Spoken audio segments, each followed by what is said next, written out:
Okay, thank you very much for the introduction. Yeah, my name is Arraut. I'm Colombian, but my PhD education was postdoctoral experience was in Asia. As our good friend here say, I graduated from the University of Osaka. My supervisor was Yutaka Osotani and Hideo Kodama in the KK High Energy Accelerator, where I spent the last year.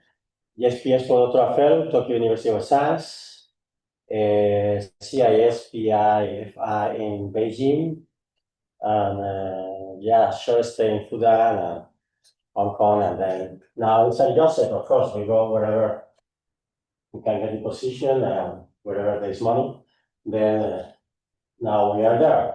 I am going to talk about symmetry arguments for these certain problems in cosmology and particle physics. It's a collage. It's a collage about different findings in the recent years. Some of them are really published, some of them in preprints and in process, etc. Then, of course, we know that symmetries in physics are important. Symmetry is any transformation leaving a system invariant. Then, for example, if I rotate this ball around the center, of course, the shape remains the same. Different story is that if I start to deploy locally, of course, it will destroy the shape unless I introduce an H field, which restores the shape of the ball. So the importance of the H fields is to restore the local symmetry. Okay, symmetry, of course, in this case, this is the diagonal group, which is just splitting the triangle around these three axes is just an example. As you know, symmetry leaves invariant the action to total derivative terms, etc. I think you are familiar with it anyway. So why symmetries are important? They govern interactions, as C and Yang claim, which is Nobel Prize lectures. Whenever the symmetry of an interaction, if you change the symmetry of an interaction, it will change completely. So symmetries are important. They tell us which quantities are conserved. They explain the behavior of a system, and we're broken, especially particularly spontaneously. Of course, they are related to phase transitions and the emergence of Gauss particles, numbers from bosons, etc.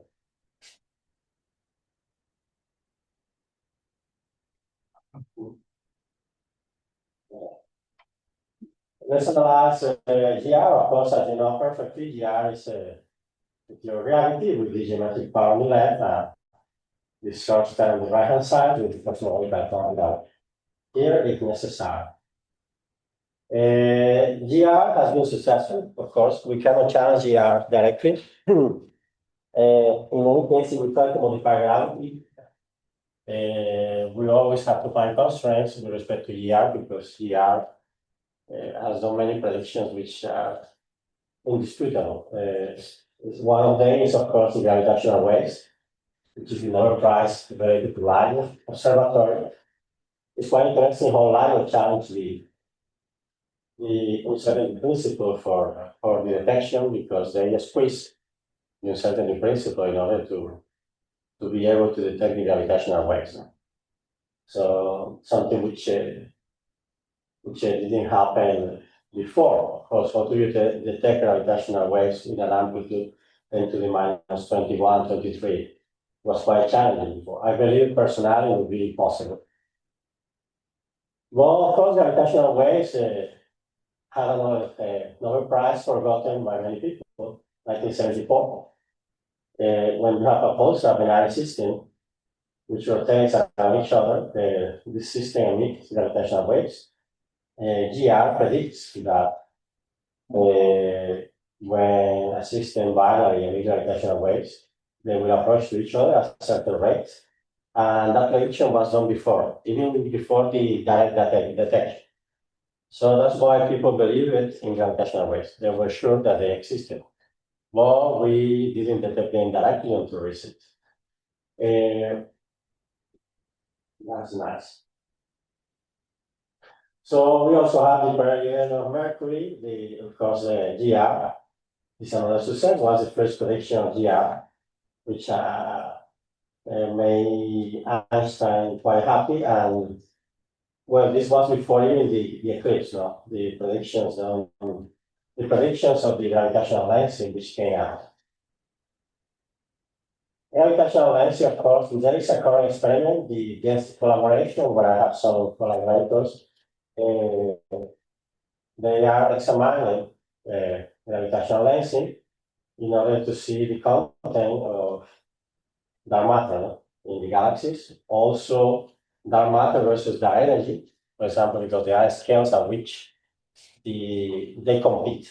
They compete. So there are scales where while dark energy try to repel things, dark matter try to glue things.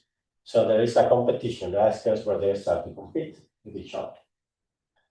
And we have, of course, the dragging effect, which is another effect, in my understanding. NASA put some proof, and they demonstrated that it happens. They have to wait many years for measuring it, because, of course, the dragging effect is only considerable near the black holes. Of course, there are remaining problems. GR is not perfect. Dark matter, dark energy. The first evidence of dark matter was the flatness of the galaxy rotation curves. So when you get away from the center of the galaxy, which very, very far away from the sources, there is a distance after which you expand, and when Newton, you would expect the velocities to decrease, but instead of that, it remains flat. Well, this is logical because, of course, when Newton, it will decrease. Why do we expect that? Because if the objects rotate too fast, they will escape. For example, if you see the moon around the Earth, the moon and the Earth rotate around a common center. Well, let's keep the Earth fixed. The moon rotates. If you rotate too fast, it will escape. If you rotate too slow, it will fall. So there is an equilibrium condition. So the evidence of dark matter is precisely that there is no visible matter which can keep these velocities like that. This object should be expelled. This guy should be expelled at that distance. This was the first evidence of dark matter, and it's not the only evidence. After came many gravitational lensing and others. Dark energy is the opposite. Dark energy repels things. It is responsible for the accelerated expansion of the universe. It has a rich history because it started when Einstein formulated gravity. He believed that the universe was static. And he put a cosmological constant in the Einstein equations, which you know very well. And because he believed that the universe was static, well, which is certainly wrong because it's a very unstable. It's an unstable equilibrium. Then after Hubble discovered that the universe expands with the redshift effect now. Then in 1998, it was discovered that the universe expands accelerating. So in all span, the galaxies expand, repel from each other, and they recede or they expand from each other faster and faster.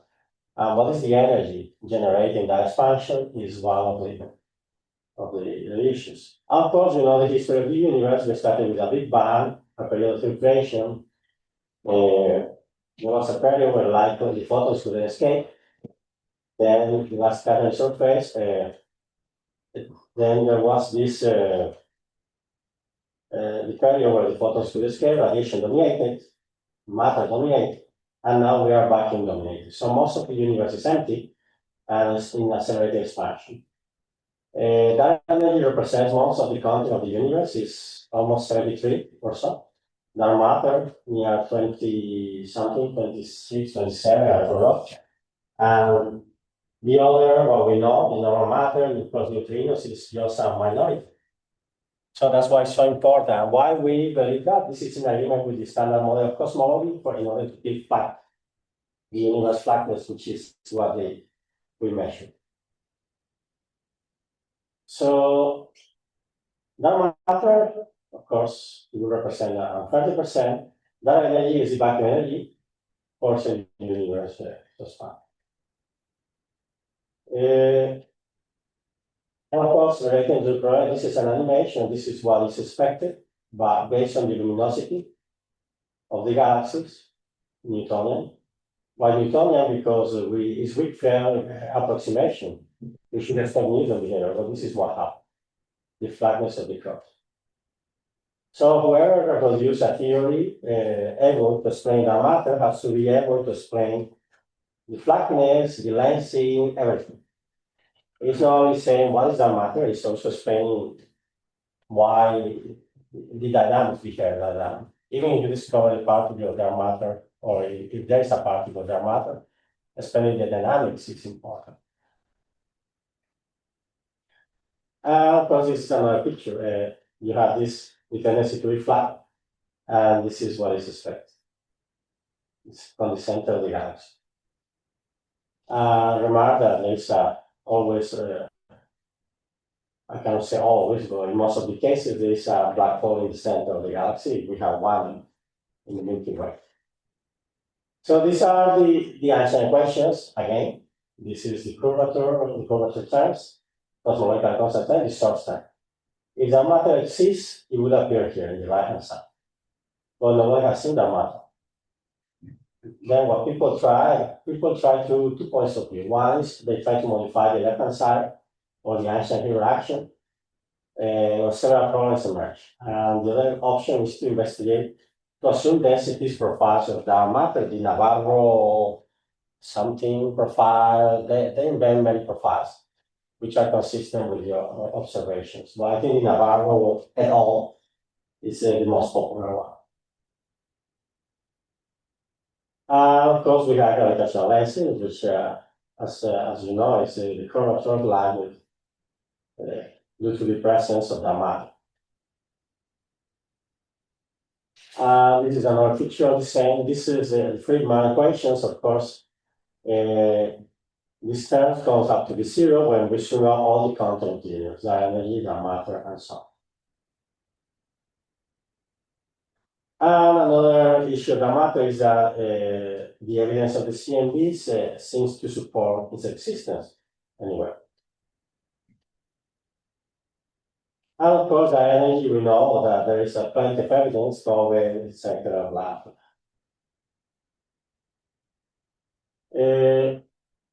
And here in this talk, I will take the energy as vacuum energy, and it will emerge as the cosmological constant.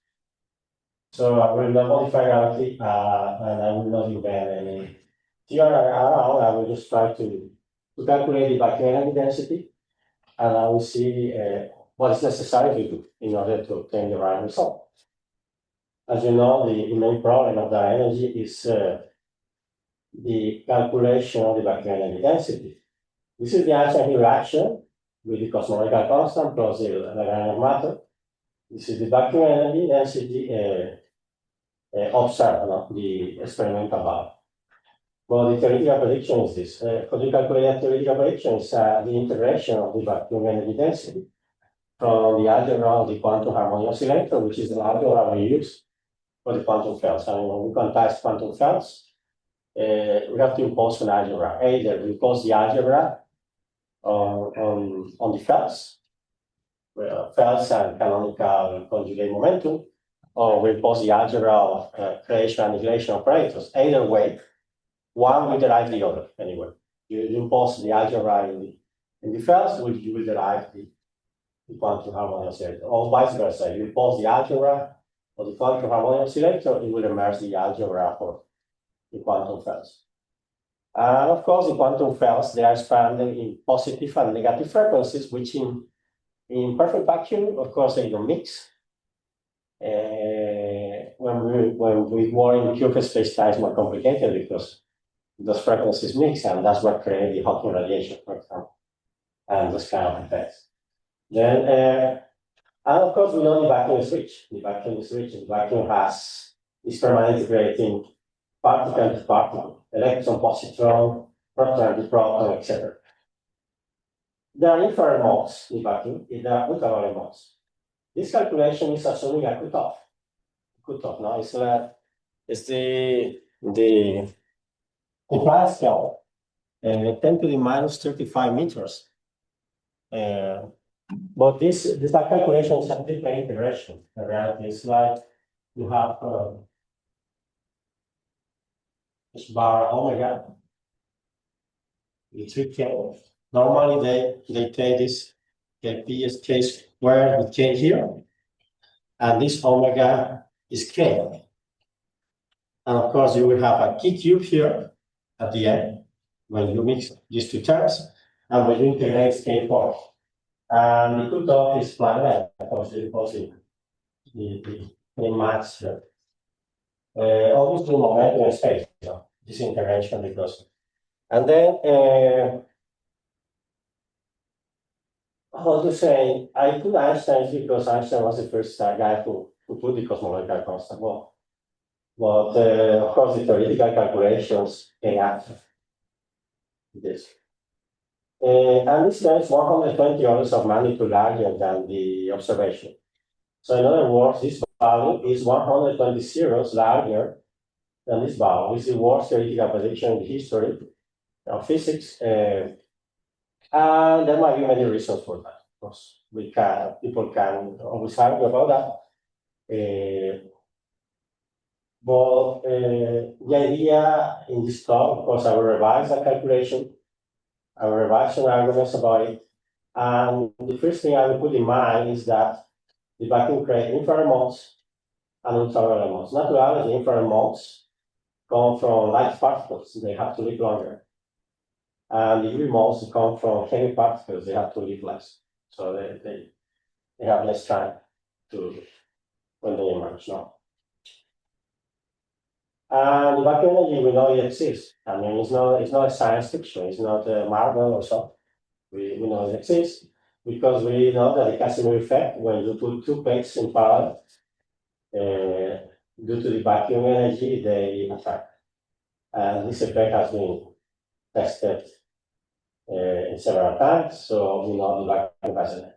Another proof that the vacuum has energy, of course, the accelerators, where the fact that we can create particles from nothing when we accelerate particles in a general quantum field theory proves that the vacuum is rich. The vacuum has a lot of energy.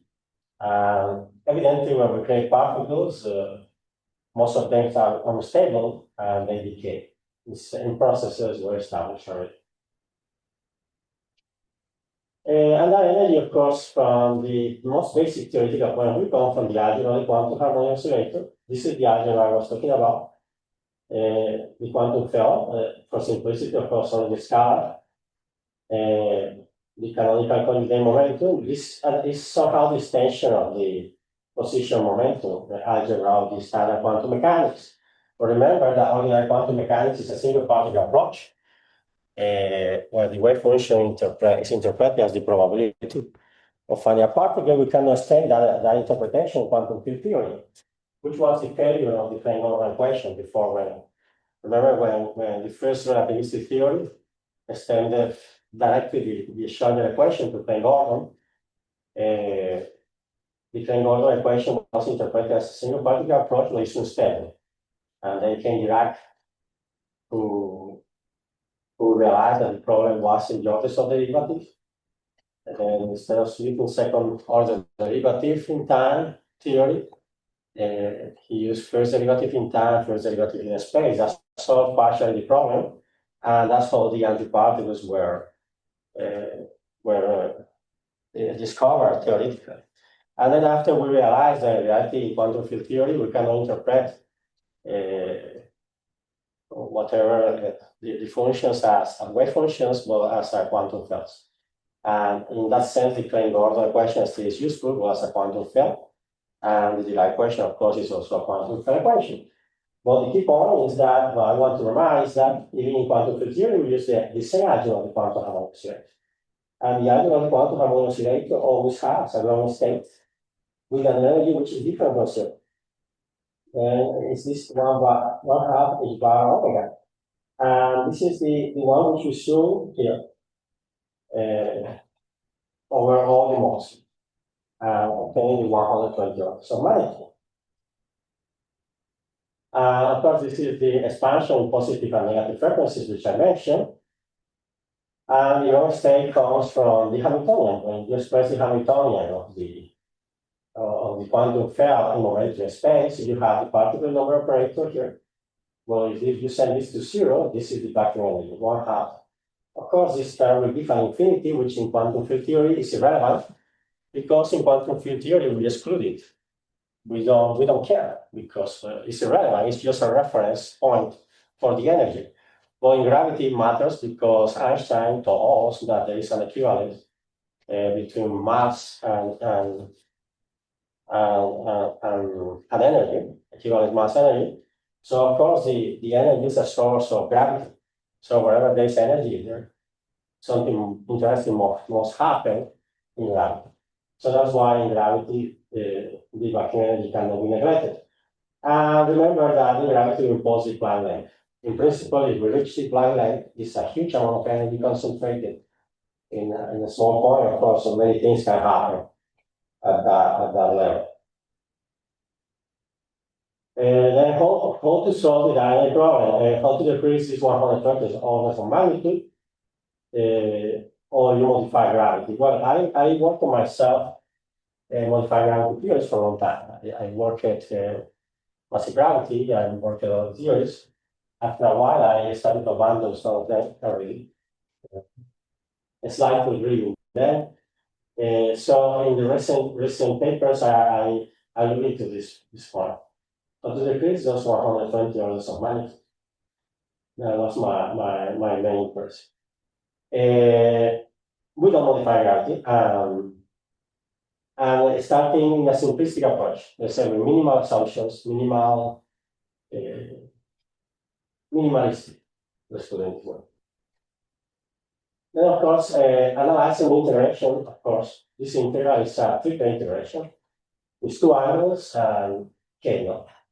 The one angle defines the plane where the pairs are placed, is theta. The zenithal angle, it comes from zenith. The azimuthal angle is which is related to the angular momentum conservation, to the angular momentum.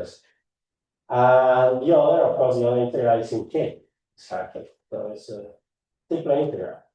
And I was thinking, is there any way how one of those angles might be constrained? Then, of course, when I analyze let's start from the Sitter space-time, which is this one in the Friedman method, Friedman method, Robertson Walker approach, because it's something I want to remark is that there are many de Sitter solutions, different de Sitter solutions. They are exactly the same, only representing different coordinate systems.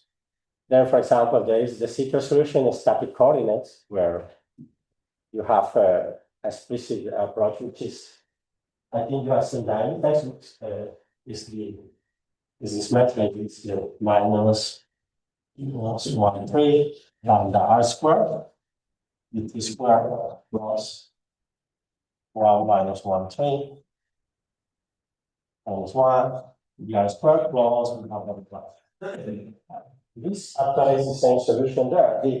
Because the metrics are ansatz. Let's say the metrics, what we do in reality, we make an ansatz, we assume symmetries, and we input that metric in the Einstein equation, and then impose the vacuum condition.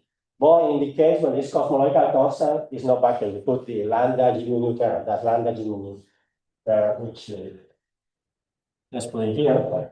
You have the Einstein equations here.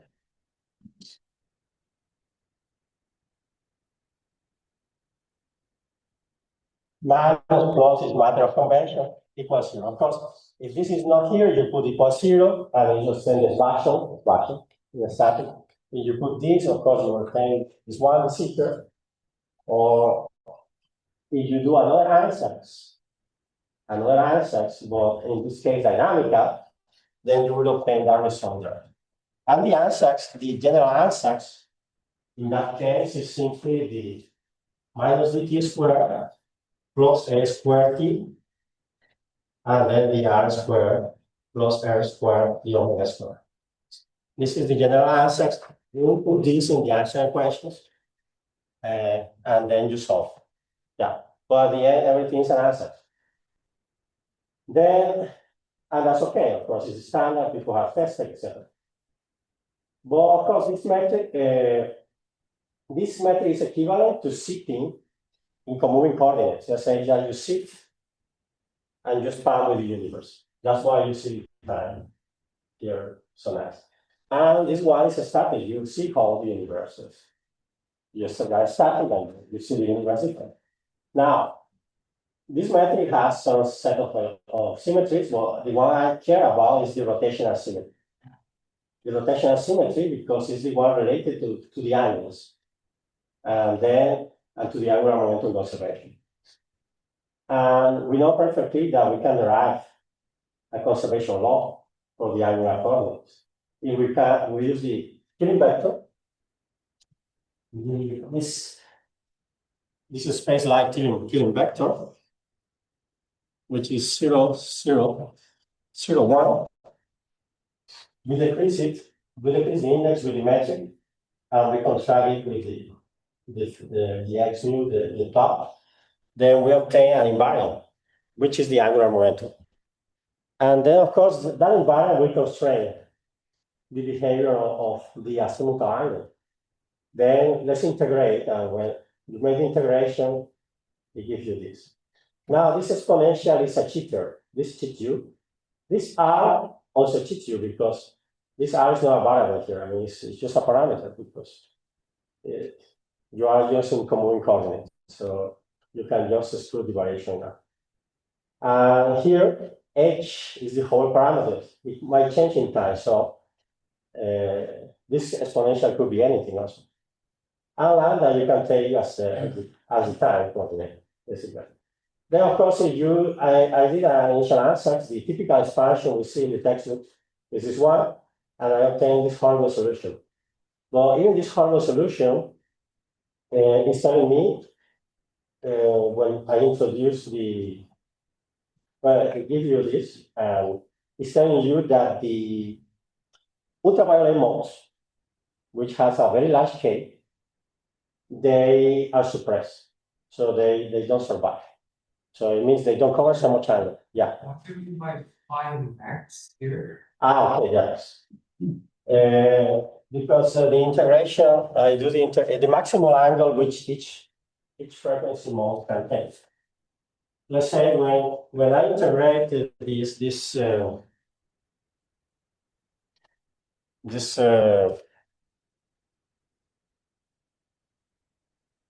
say when you do that integration, the left-hand side of the pit, you have to do it from 0 to some angle, which I call it Max because it's the maximum possible angle, which can be taken again with the constraint generated on the right-hand side. So we are not considering circular motion, we are considering something like scattered. But it's like, I forgot to mention that I have to, before integrating this, I have to use the energy time uncertainty principle, of course, because energy just the kind of taking this way, and you have to integrate this such that energy, which is scaled like K, could be entered at the end of the integration in momentum space, no? Because I don't work in position space. You have to translate everything in momentum space.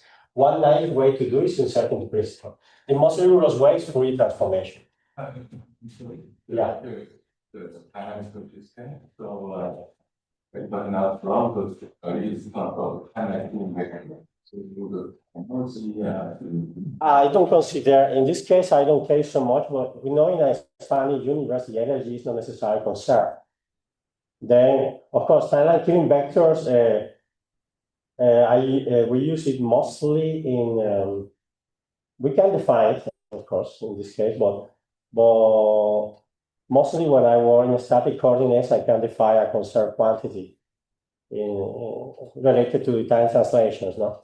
But in this case, for me, was not relevant to analyze that conservation. For me, the conservation relevant was the angular. Then, for example, let's assume that you place some pairs here, pairs electron positron.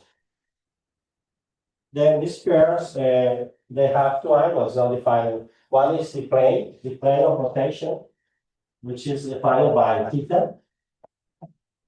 And then if we go in 3D, well, I should have put this in the center better for convenience. If we go in 3D, these guys also rotate.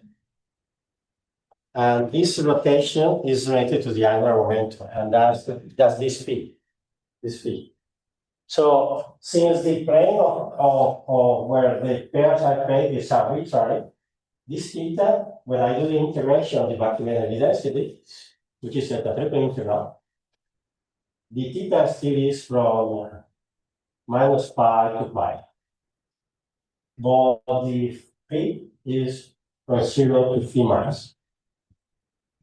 And still this one from 0 from k max, which is 1 divided by that's it.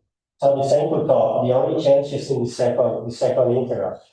And then, of course, when I arrive at I can reduce the vacuum energy density significantly. It's still, of course, if H is arbitrary, there's no perfect match with observation, but it's a significant improvement. Now, for matching, yeah. This is isotropic, right? Which one? This line item is isotropic. Yeah. So how this change in phi we can, because change in phi should not change the physics, right? Yeah, you can say so. But of course, when you mix with quantum warp, where this guy, this particle, I mean, what I care is. This is classical, right? So Yeah, that's classical. Due to the quantum ratio, but classically, homogeneity and isotropy is respected in this measure. Yeah, it's respected. Well, it's. The angle doesn't take anything. I know what you mean. Well, this is a semi-classical approach. Huh? The angle, for me, what the angle does here is to impose a constraint. This the angle is related to an invariant, because the angular momentum conservation, whatever. Then, if I integrate, of course, there is a constraint. This angle is constrained by this symmetry somehow. So when you mix with the uncertainty principle, of course, you obtain something. And the idea is that in order to keep precisely that homogeneity and isotropy, of course, there is the modes have to satisfy this kind of constraint. That's essentially the idea. But yeah, I know what's your point. But it's a semi-classical approach. Of course, this is not quantum at all. It's well, of course, semi-classicals is something which we do the whole time. Hawking radiation is semi-classical, for example, and so on. So this result is published European Physical Journal actually. But I was not happy because it's not the when I computed the vacuum energy density, obviously will not give the result which you wish. Then I started to say what is the condition for the Hubble parameter, which is here, in order for the vacuum energy density to match with the observation. And it came out that it has to change like 1/T, blah, blah. But, and then of course the maximum angle is scale like this, and when it's scale like that, is when you obtain the vacuum energy density as it should be. And of course, if we see the different eras of the universe, well, so you can do it by yourself. Because H is A dot divided A. H is A dot divided A. If you do it for different eras, radiation, matter, and whatever, you will obtain precisely this kind of dependence, 1/T and something. Then it seems that the Hubble parameter change such that we obtain the observable angles, which of course is not this, it finished being this. And then, of course, when you do the different integration, for example, when you do the vacuum energy density calculation, you have this triple integral here. Then you have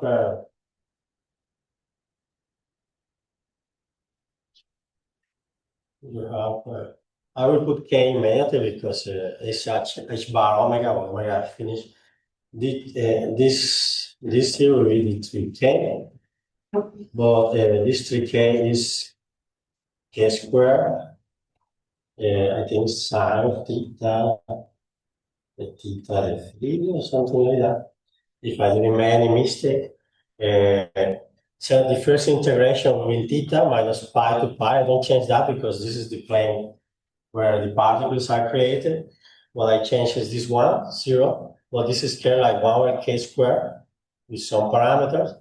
And this is 0 to k max. Naturally, when we study calculus 3, it's a simple integration of calculus 3. So the first integral gives you 2, and a factor of 2. So with the second integral is irrelevant because it's I forgot the k here. The k is relevant if I don't if this is 2 pi here, this will obtain exactly the 120 orders of magnitude. Well, what happened now is due to the constraint, this is 1 over k squared. So at the end, when we study calculus, we know perfectly that the upper limit, when we integrate by these double and triple integrations, we have to replace the limit. And this suppresses naturally this will be k, and then k squared with some factor. And this is exactly what happens what is perceived in the observations. I mean, if you see, for example, this is the integration. By using your whole parameter is still 1 p. Yeah, plus some constant or something. Yeah, in that instance, the scale factor is approximately the t.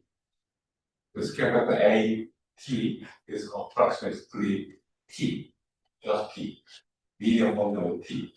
Okay. Scale what? A t. AT, the AT, the scale factor, you mean the scale factor. Well, you can replace up to some factors, you retain different factors. But for example, if it's radiation, this is how radiation depends in time, the factor. This is in matter dominated, and so on. Then if you and curvature, even in curvature, well. In all of them, if you replace it, you will obtain something like this. Some factor divided t and so on. Yeah, Then the scale factor AT increase. Yeah, exactly. AT, exactly. Is what?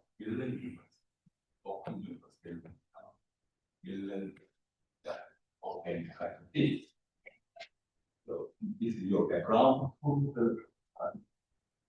The photo study is could be the background or your photo study. Well, I hope, sorry, I have problem with our, let's say my understanding is that you say that, of course, the scale factor, yeah, whatever it is, it will be something divided t. Then, of course, initially, I don't care exactly what is this factor. I just care that 1 over t something. And whenever I replace the 1 over t something, I obtain something which is scaled exactly what is observed experimentally for the vacuum energy density. Then there must be something right in that direction. It's too much coincidence that the whole parameter has to change like that, precisely for obtaining the vacuum energy density like that. Then that's why I believe that probably could be the right direction for solving these problems. Then of course this is the integration. I think I copied well, yeah. Then it's a strong suppression of short wavelength modes. Then let's analyze the phenomenology. I think there's a picture here, yeah. The phenomenology is like this. You have a particle and antiparticle, no? They are created, when they are created in vacuum, of course we cannot see them. Not even particles we can see, so much worse if those particles are created and annihilated the whole time. But the particles are created in an arbitrary plane. Yeah, that arbitrary plane is theta, so we don't know. We have to show all the possibilities, theta, from -5 to pi. But those particles, they appear in a very random way. They have to rotate around each other. So if these particles comes from light modes, very light, they live longer and they have more time to circle around each other. So they cover more angle and they contribute to the integral. But the ultraviolet modes, that come from heavy particles, they live less. They don't have enough time for covering the angle, so they are suppressed. This is more or less interpretation I give to the phenomenological interpretation to this result. And of course, the first publication was this, which was recently featured by the editorial board. This one, but in this one, my proposal was to explain how the cosmological constant can emerge from symmetry bias. From symmetry, I was not thinking this calculation. And subsequently is where it can see zero physical inerrancy, where I do the calculation, including the Freeman limiter works Walker, etc. Because initially I'm working static coordinates, and the referees always complain that why you don't use the Freeman or something. I always explain the same but different coordinate systems. Well, anyway, the point is that it seems to be the right approach. Now, I will jump now. I will abandon that problem. I will go to the matter. No, not in previous frequency. Huh? So it was, yeah, the static coordinate means that the static principle was static plane. No, static coordinates is like this one. Yeah. Really? Yeah, of course. If there's consistency, this calculation should emerge also from static coordinates. Because Seems like the process happening in this spatial slabs. So I feel like much maybe broken here. I mean, here the background space time is already this. So then I don't know how you can compute in terms of Fourier mode. To have Fourier mode, then you have something depending on the spatial coordinates as well. I mean, x, a function which depends on x in the volume time. Then only you don't have this energy in terms of moment on Fourier modes. Right? Yeah, that could be defined only in the static x or static coordinate. So then it gives the homogeneity, right? Homogeneity. I mean, unless a Yes. And how can convert the argument in the Friedman law? I don't want. I was giving you static coordinates already. no. What I mean is that I did the calculation initially in the static coordinates, and then subsequently I did it in Freeman limiter also. But static coordinates, there are some problems with the interpretation. It's not that clear. In Freeman limiter also is more transparent, the interpretation. So, of course, the symmetries considered in both cases are different, but still you can define an angular momentum in both coordinate systems. So, only another difference is that in static coordinates you use the momentum position uncertainty principle as the way to translate from in order to execute the integration in the momentum space. But in Freeman limiter Walker, since it's dynamics, you are more concerned about the energy time uncertainty principle. And the radial coordinate is more decoration. It's like a decorative, it's like a luxurious device which you carry. Of course, you can consider relative motions with respect to you sit with the universe. You can move also relative to that, but I don't consider that as case. Because what I care is the vacuum, how the modes behave when they are created and destroyed in the vacuum. I mean the pairs. Any other questions so far? You start with the angular rotational symmetry, but your momentum integral breaks rotational symmetry. Most of waves are concentrated near 5 0 or rising of cage. Which momentum integration, sir? Angular undercut, yeah. 5 meters becomes very small for large K, and you break the rotational symmetry. Yes. Well, that could be that there's a reason for that, because of course, even you start with this constraint and so on and this. After you combine, this is a classical calculation, of course. But after you have to include the quantum arguments. The quantum arguments were introduced naively via uncertainty principle, of course. In a more rigorous way, you could use Fourier transformation you want. So that could explain probably your question about why it breaks the so-called rotational symmetry. It's not exactly, well, take into account that the virtual particles are weird, no? They also violate the energy conservation partially, because when they emerge, they are stealing energy somehow. But it's part of the uncertainty principle. The uncertainty principle precisely is a partial violation of the energy conservation. Then there's no strength that it's a partial violation of rotational symmetry here, precisely for the nature of the quantum of the virtual particles. Then well, this is a good comment. It's something to analyze further subsequently. So far, any other comment?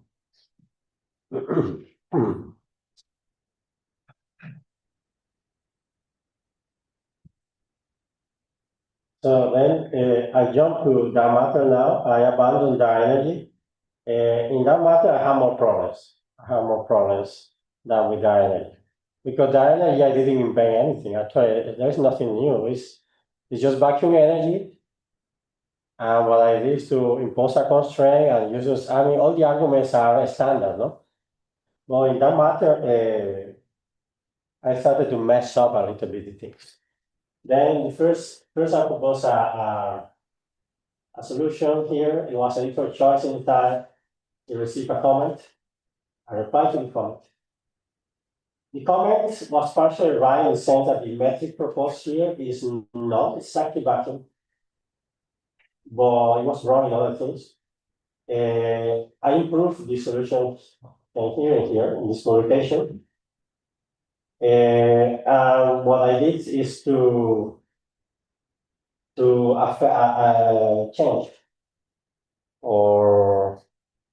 change the symmetry at galactic scale somehow. Again, rotational symmetry.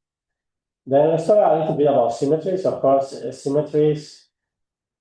This is the standard Bashar metric. And normally we have, if we calculate geodesics, we have this mess.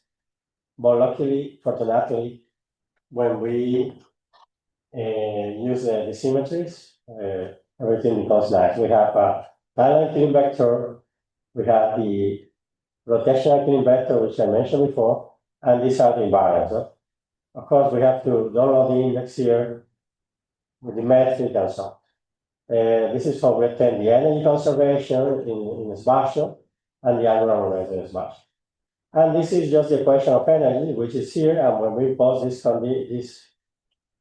conservation loss, of course, we simplify the equation to this equal to a constant. This is energy. This is potential.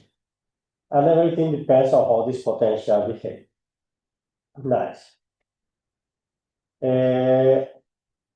again, of course, was successful is because it could introduce this term. This term, actually, until what time is the seminar? Sorry, I don't want to use the. Until what time is the? 10 minutes left. Really? Oh my God. Yeah. Okay. Okay, I will go until I can. Okay, this is usually the potential in standard GR. And GR was successful because of this term, the coupling between master and angular momentum. Of course, you know this part is trivial. Then I try to affect the symmetries at galactic scale, the rotational symmetry in particular. Now, my purpose was to derive the coefficient law, which is well established. The scales of dark matter, which we know that they occur, dark matter occur when in the geometric average between the gravitational radius and the inverse of some acceleration parameter, which is actually the finished being the scale of the universe. So, and this scale, of course, comes from the theories of Miguel and Bekenstein, modified Newtonian dynamics.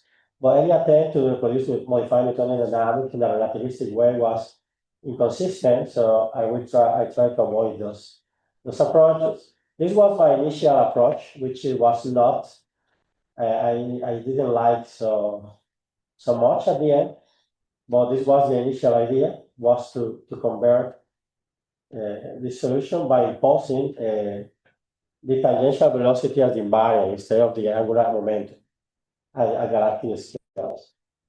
Then, of course, that solution obtains this equilibrium condition and obtains the Fisher law. But I obtained this as an effective potential, but still the challenge was lengthy. Then I tried to improve it. And then I went further. And what I did is to propose this Anzac metric. Instead of scaling R squared, here is theta R. Of course, this can converge to a Schwarzschild if we do a redefinition or a scale of R and so on. But if we impose the tangential velocity as the invariant for galactic scales, and I'm talking about this kind of, which normally was the normal, well now it will be the tangential velocity, no proportion, something proportion. Then imposing that and keeping it for any coordinate system, I obtain this method, which is a vacuum method which can converge to Schwarzschild under some transformations, plus some redefinition, and plus the change of symmetry. And this is the potential. And this potential, of course, can derive the Fisher law and the scales. The equilibrium scale corresponds to the scale of dark matter. And why we believe these are the scales of dark matter? Because if you replace the baryonic matter inside this scale, forget this scale.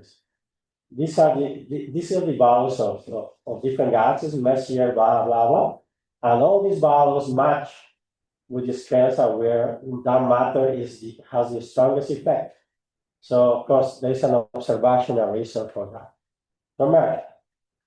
And then I went further because, of course, it's not enough. The fact that the tangential velocity is the conserved quantity guarantees the galaxy rotation curves. The flatness of the galaxy rotation curves is guaranteed because the tangential velocity is invariant. But how to reproduce lensing? Then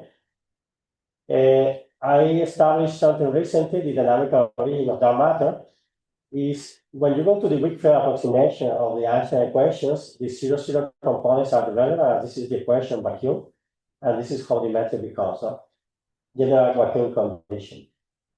Then when I convert my solution to the Schwarzschild case, you obtain a vacuum condition like this.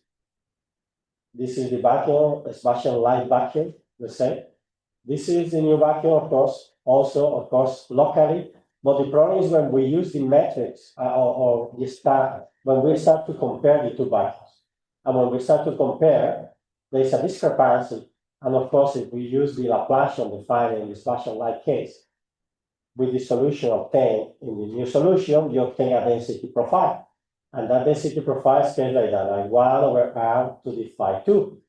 It's not exactly in a Navarro profile. And by the way, C1 is negative, though. That's why there's a minus here. This is not exactly the density. The Navarro profile goes to 1 over R cubed at larger scales, but it's quite close. Actually, it's quite close because 5 divided 2 is 2.5. So phenomenologically might have some implications. So from my perspective, that matter my inertial dynamic for the comparison between two vacuum solutions with two different symmetries. Could you explain more about the second skill check? Which one? This one or this one? This one. Yeah. Which one? Okay, this is the Laplacian, but Yeah, you got it. the Laplacian changes with the metric you use. Let's say, for example, in each metric you have to redefine the Laplacian. In a Schwarzschild line, there's 1 over R squared here and there's R squared here. But in the other coordinate system, let's say if the metric is scale different, you have to change consistently how these factors scale. And of course, even if you replace the new solution with the new factors, still you obtain a vacuum solution. It's a delta derived at the end, which is the standard case. But when you use this definition of a Plasher with the new solution, of course, you will obtain some density profile. So it's equivalent. Let's assume when we analyze, unfortunately, I will not be able to cover that. But when we analyze Hawking radiation, for example, you Mond here. This one. no, it's not MOND. Actually, I use MOND as a reference. Modified Newtonian dynamics is a reference because it has some positive things. It has the scales of dark matter. It has one parameter which tells us when it happens, etc. But I use as a guidance, but it's not the theory because I don't modify gravity neither. It's just symmetry arguments. Actually, everything is symmetry arguments. Then I don't know if I will be able to cover because it's also another issue is that, for example, in my Hawking radiation, when Hawking derived Hawking radiation, what he did is to compare two vacuums, one before the formation of the black hole with the vacuum after the formation of the black hole.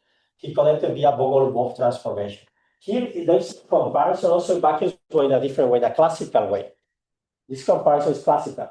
In other words, if we use our tools now and our metrics, our standards of metrics for trying to analyze a solution, which doesn't follow those metrics, we will obtain a density profile.